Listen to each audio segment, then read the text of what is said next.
Bonjour à toutes et à tous, c'est le Serial Logger, j'espère que vous allez bien. C'est un plaisir de vous retrouver aujourd'hui pour une toute nouvelle vidéo. Donc, qui n'était pas prévue, puisque j'avais pas prévu d'en sortir. C'est très logique ce que je viens de dire.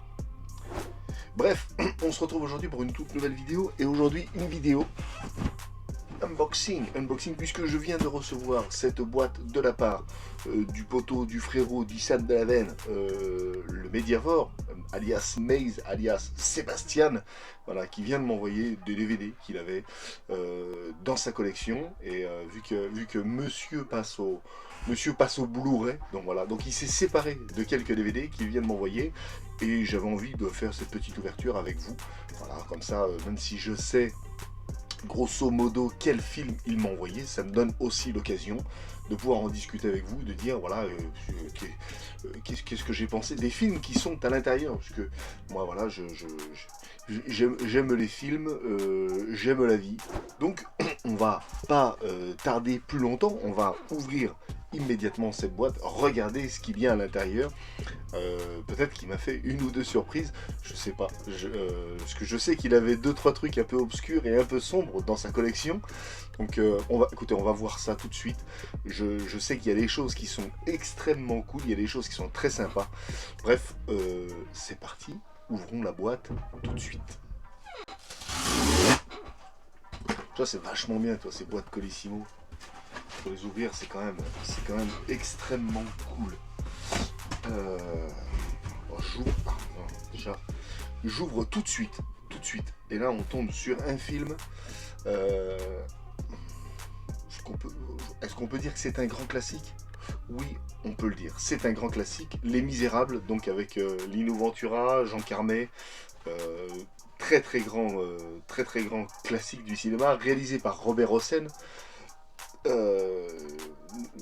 Magnifique film, je suis très content d'avoir Les Misérables dans la collection, parce que j'ai pas beaucoup de films français, voilà, de grands classiques du cinéma français. Voilà, pour les gens qui se demandent, le cinéma français c'est pas seulement Les Tuches, il y a aussi de très bons films.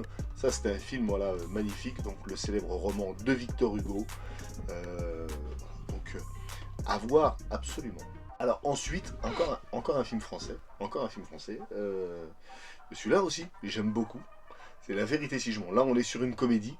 La Vérité si je mens. Alors ça, moi, j'aime énormément. Je suis extrêmement fan. Bruno Solo, qui est incroyable dedans. Gilbert Melki, une révélation. D'ailleurs, vous voyez, Gilbert Melki, il est marqué là en tout petit, alors qu'il fait partie vraiment des révélations de ce film. C'était le personnage de Patrick Abibol. Je connais le film quasiment par cœur. Je connais toutes les répliques, je connais tout ça. J'ai vu ça à sa sortie au cinéma. Ouais, je suis extrêmement fan. Vincent Elbaz, Bruno Solo, Richard Anconina, Richard Boranger. C'est comme ça? Oui, Richard Boranger. J'ai eu un doute d'un seul coup. Magnifique film. Donc La Vérité si je mens. Moi je suis fan de la trilogie, même pas de la trilogie, parce que maintenant il y en a 4. D'ailleurs, j'avais eu l'occasion de discuter avec le réalisateur. C'était pour la sortie de La Vérité si je mens, les débuts. Donc j'étais allé le voir en avant-première au Pâté Lavalette. Et donc il y avait eu le casting qui était venu, ainsi que le réalisateur, avec qui on avait discuté un long moment. Très agréable, hyper accessible. Le film d'après, c'est sans doute un de mes films préférés de Steven Spielberg. Voilà, qu'on ne présente plus, tout le monde connaît bien évidemment Steven Spielberg.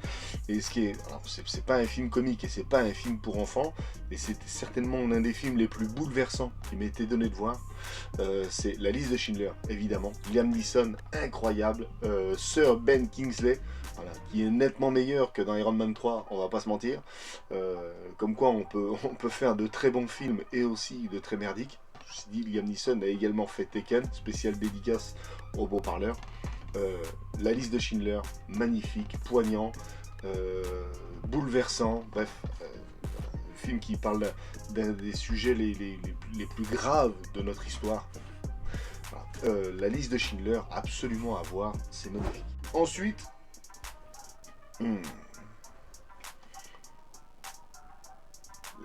La mort dans la peau, pardon, La mort dans la peau. Jason Bourne, Matt Damon, là, le film qui m'avait complètement... ce film-là, La mort dans la peau, c'est le dernier, celui-là, je crois que c'est le 3. Donc c'est le dernier de la trilogie, c'est La mémoire dans la peau, La mort dans la peau, La vengeance dans la peau. Voilà. Et donc celui-là c'est le 2, c'est pas le 3. Mais c'est vraiment la mémoire dans la peau. C'est une magnifique trilogie. Matt Damon, qui était incroyable dans ce film-là. C'est d'ailleurs le film qui avait relancé un petit peu le genre d'espionnage au cinéma, voilà, qui avait un petit peu dépoussiéré le genre. C'est vrai que, hormis les missions impossibles, voilà, je vais faire attention à ce que je dis parce que sinon je vais me faire fumer par Anto. Hormis les missions impossibles, je parle de grandes sagas. James Bond, bon, bah, on venait de terminer la saga avec Pierce Brosnan, il me semble, à l'époque où c'est sorti ça. Je crois que, ouais, non, c'était pas encore sorti Casino Royale. Donc quand est arrivé La mémoire dans la peau, ça a vraiment dépoussiéré le truc avec un genre beaucoup plus réaliste, un genre beaucoup plus beaucoup plus travaillé, même dans les chorégraphies de combat. Je trouvais que ce film-là, enfin, c'était incroyable. Il y avait plein de super idées. Il y avait plein de trucs que j'adore. Parce que La mémoire dans la peau, c'est vraiment une de mes sagas d'espionnage préférées. Ensuite, encore un de mes films préférés. Voilà. Alors je vais pas dire c'est mon Edward Norton préféré, parce que Edward Norton, j'aime beaucoup de films avec cet acteur que je trouve incroyable, du moins que je trouvais incroyable. Un petit peu moins incroyable depuis quelques temps quand même.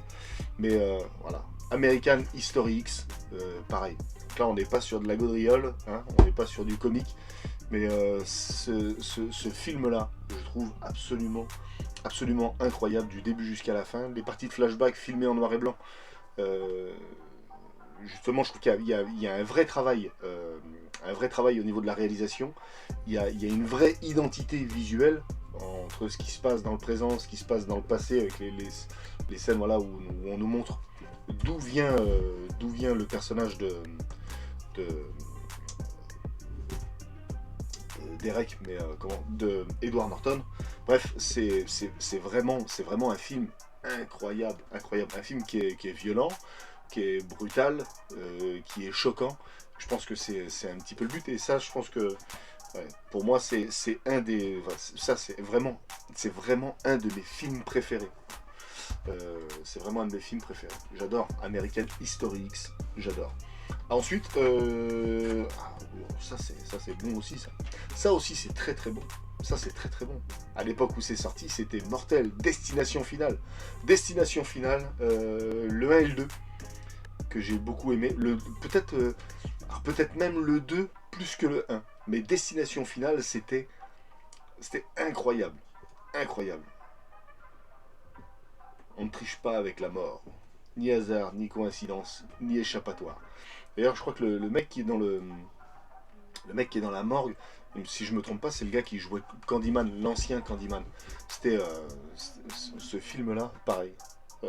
J'ai regardé ça des dizaines de fois. J'avais découvert en vidéoclub ce film-là. Je l'avais pas vu à la sortie ciné.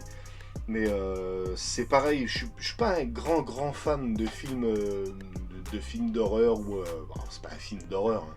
Mais voilà, les trucs un petit peu où il y a du sang, où ça gicle, je suis pas le plus grand fan. Et pourtant, bah, ça fait vraiment partie des films qui m'ont beaucoup plu et que j'ai beaucoup aimé. Oh bah, vous voyez, voilà. On en parlait tout à l'heure. Après, La mort dans la peau, La mémoire dans la peau. Donc, voilà, ils sont pas rangés dans le le Mediavore a quand même fait pour l'instant, sans faute au niveau des films du Mediavore. Le poteau, il a vraiment le poteau a bon goût, comme on dit. La mémoire dans la peau, donc j'en parlais tout à l'heure. Le premier volet de la saga, je ne vais pas vous en reparler, mais La mémoire dans la peau, La mort dans la peau, La vengeance dans la peau, excellent. Bah, oui, on en parlait aussi tout à l'heure. La vérité si je mens deux, que j'ai. Alors celui-là, je crois que c'était mon préféré de la saga. La vérité si je mens deux, parce que on avait les personnages qu'on connaissait déjà, Il y a certains personnages qu'on avait appris à aimer, donc comme je vous disais tout à l'heure, Gilbert Melki, Patrick Abitbol, donc qu'on avait découvert dans le 1, là qui prend un petit peu plus de place dans celui-ci. D'ailleurs, attends que je ne me trompe pas.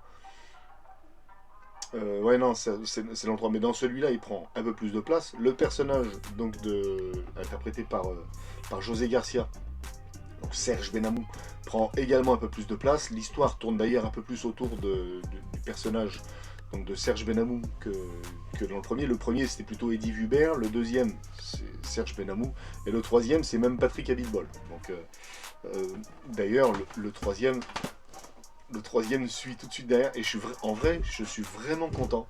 Je suis vraiment content d'avoir la trilogie.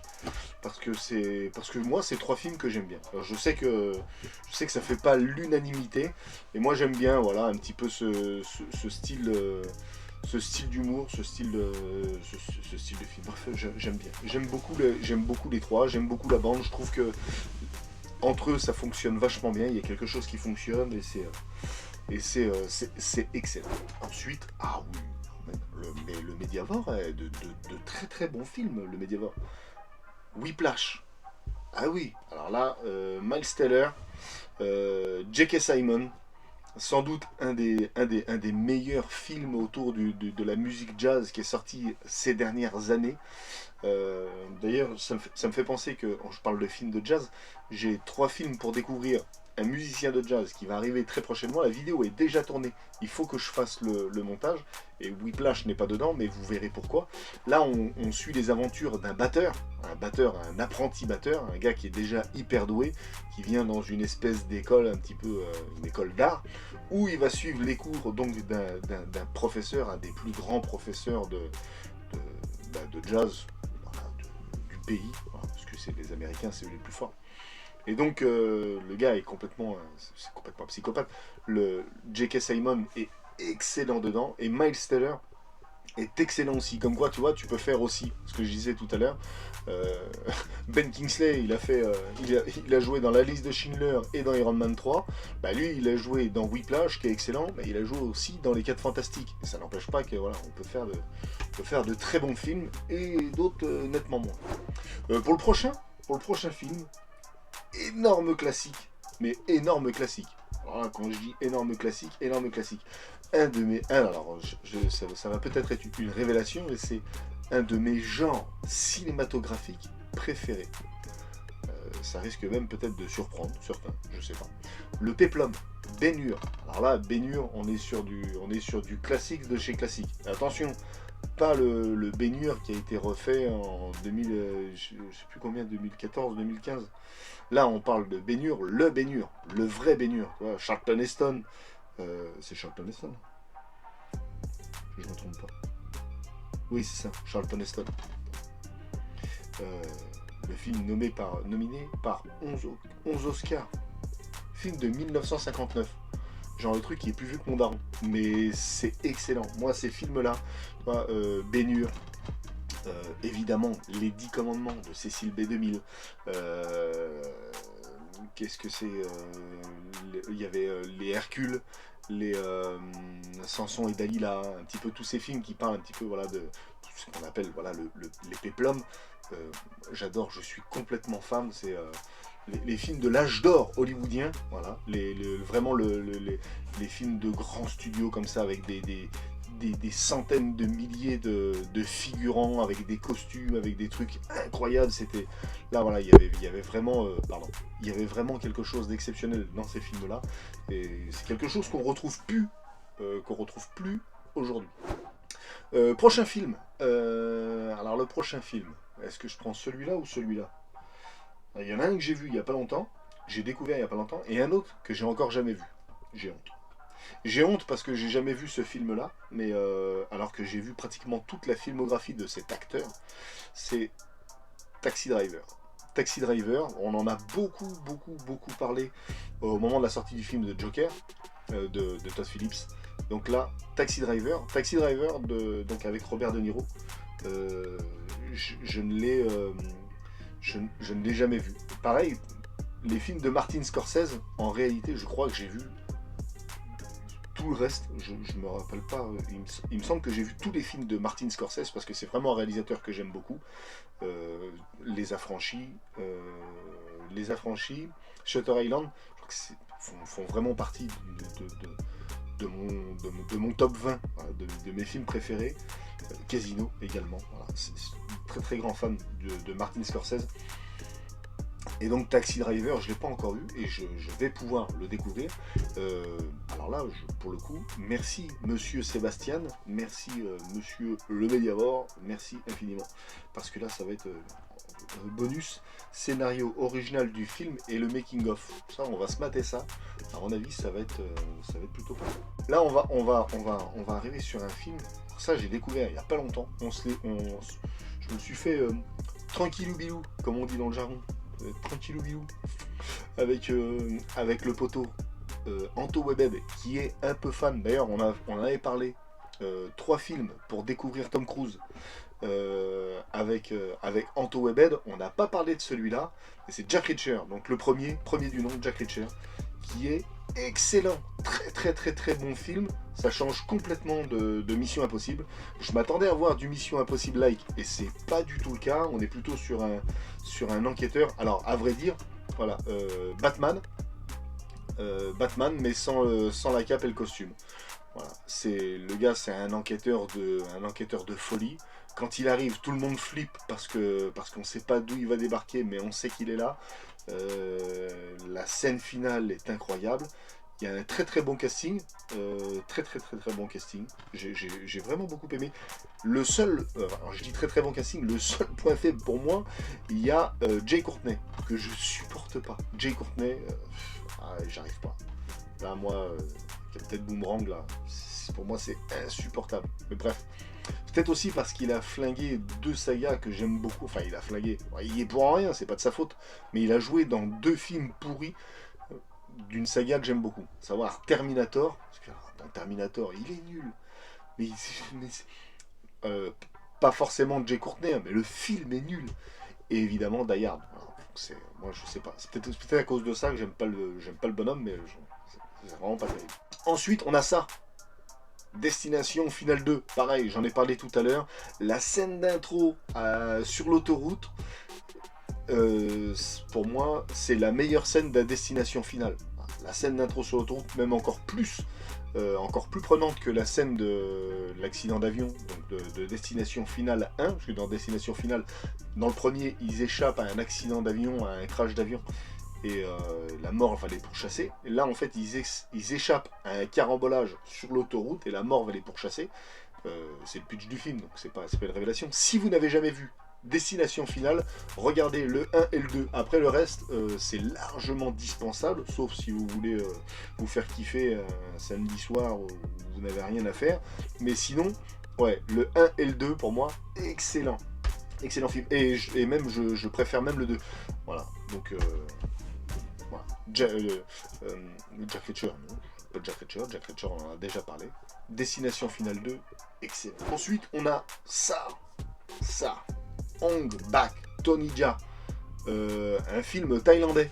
Alors vous allez dire, de quoi un film thaïlandais? Oui, un film thaïlandais. Excellent film, des scènes de combat complètement folle. Voilà. Le film est juste magnifique. Ong Bak. Si vous n'avez jamais vu ça, il faut absolument le voir. Voilà. C'est un petit peu... on est un petit peu dans le style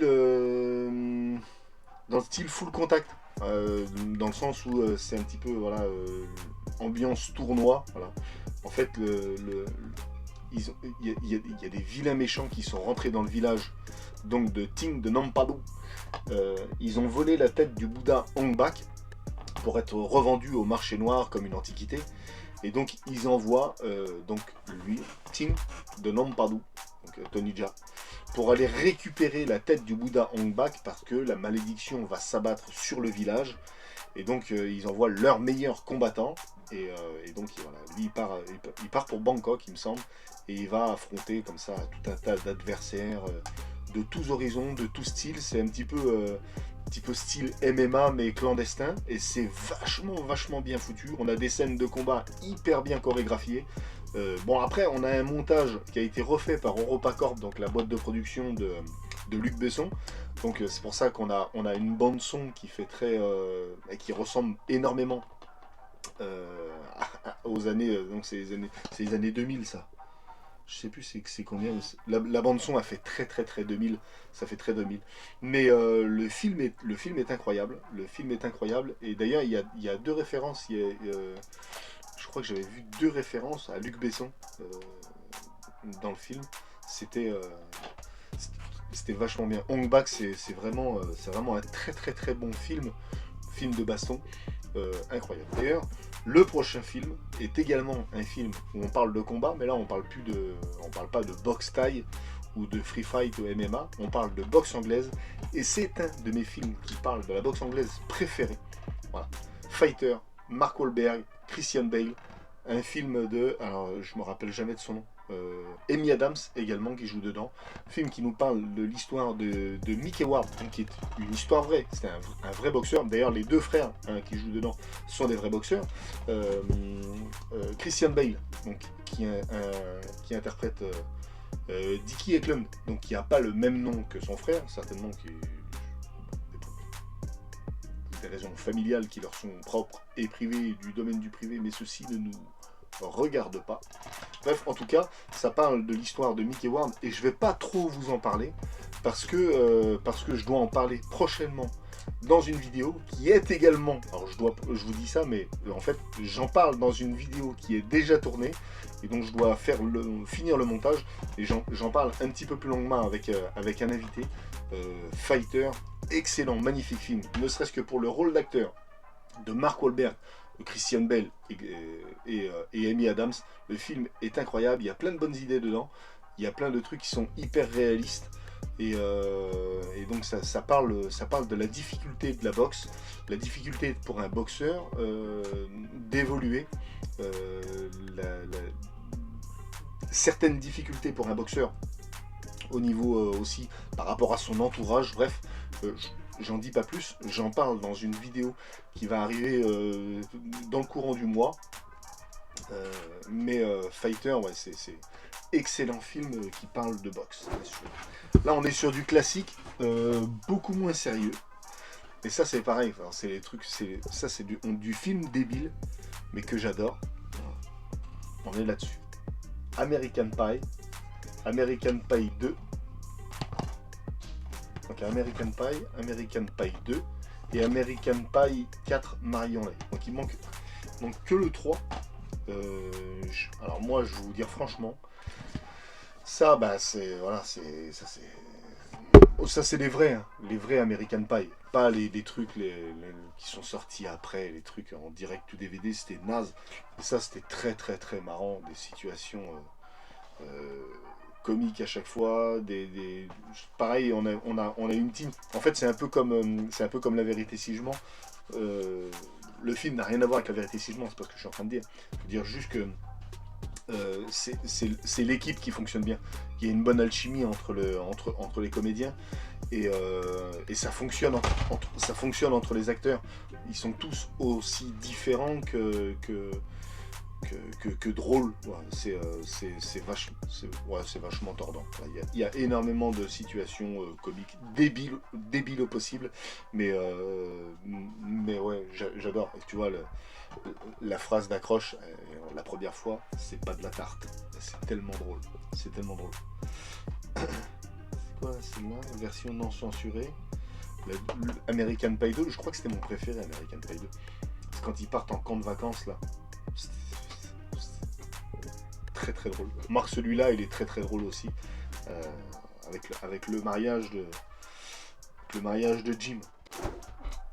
Voilà, donc écoutez, c'est tout, enfin c'est tout, c'est déjà pas mal. Un immense merci au Mediamarkt, parce que là, mine de rien, c'est que des films que j'aime beaucoup. On a du gros classique avec Ben-Hur, Les Misérables, Taxi Driver. On a du film d'action, on a du bon film d'espionnage, on a du La Mémoire dans la peau, La Mort dans la peau, on a du Jack Reacher, on a du Fighter, on a du Hong Bak, on a de la comédie, on a du dramatique avec American History X, avec La Liste de Schindler.